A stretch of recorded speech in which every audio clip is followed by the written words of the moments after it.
Hey, Ousmane, it's an honor to be here with you. Tell us a little bit about yourself. Oh, it's a long story. Like, my name is Ousmane Bâ. Yeah.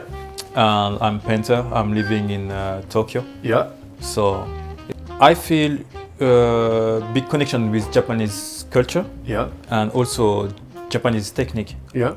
And I think here they are really strong technique. Like, you know, you have the craftsmen and everything. They have some technique who have big reputation all over the world. And I came in Japan, and particularly in Tokyo, to be able to catch it a bit about this. So I'm working with paper, Japanese paper and Japanese pigment, also Japanese ink. In fact, I try to do a syncretism. So I've learned the culture in France. Yeah. Now I'm learning the technique in Japan, and after I will take the spirituality and my subject from African country, Senegalise and Guinea. Yeah. Yeah.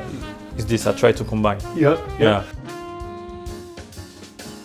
You know, you have to go deep in a subject to be able to catch and manage him. Right. I really understand this, but you have really to go with discipline and organization to be able to evolve inside and have a strong dedication. Is this kind of Japanese mindset I'm taking, or I took. Right. Yeah.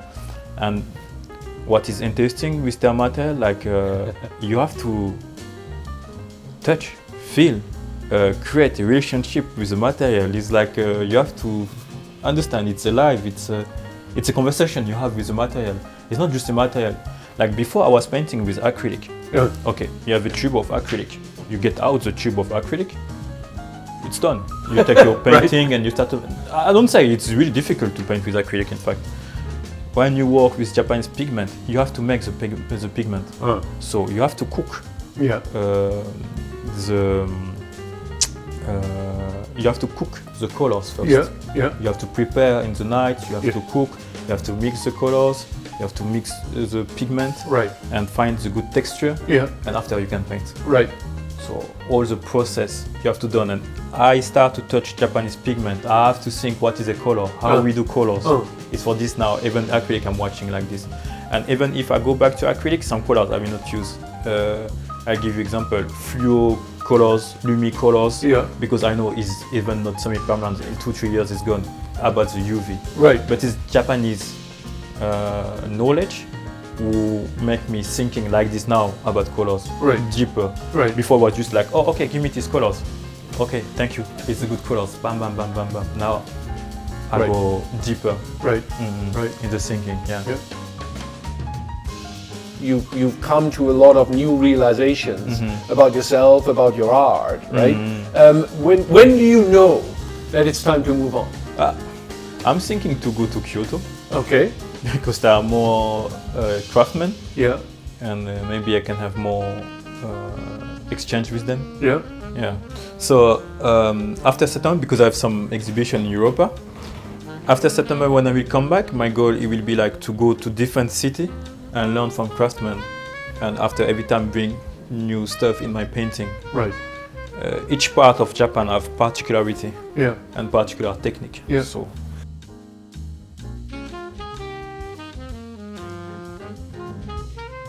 You know, there are these phenomenal craftsmen, yet, Japan is in this unfortunate situation where, I forget the exact number, but every year there's like 40 or 45 crafts that actually die out because there's nobody, there's nobody taking over. What are your thoughts on that? Like to say Japan is zannen because they are dying with their secret and their knowledge.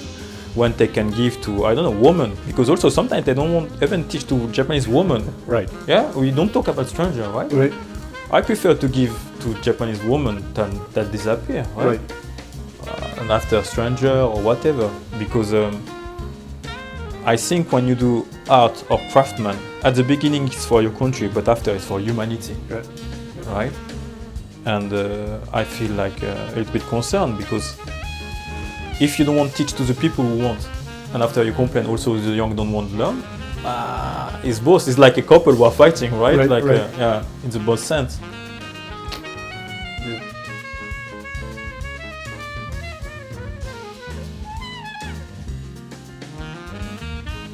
here in Japan, the sort of social pressures, right?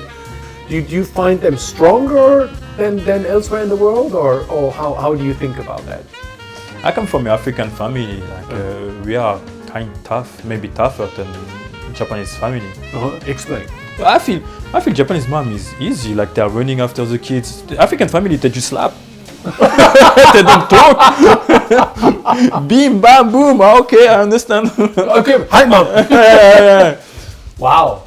So you can have strong hierarchy, but I think at one moment it's just you who can define yourself. Yeah.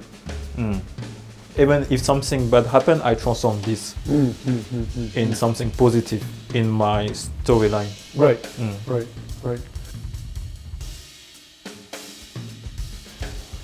Let me finally ask one question, which is if you had sort of an advice for the younger generation here in Japan, right? What advice would you give them?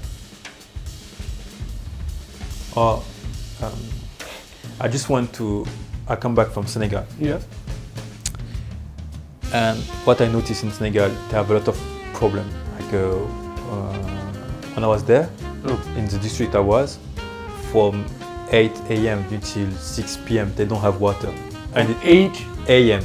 till 6 p.m. they don't have no water. Yeah. You open the tap, nothing. Nothing will get out, Mm. right? I think young Japanese people have to understand here they are really lucky because you open the water, they fall down. Right.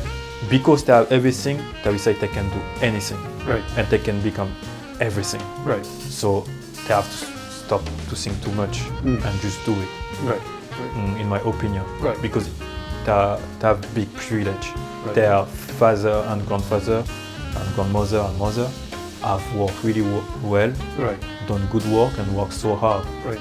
to make this country like it is. So, Excellent. Fantastic. thank you. Yeah.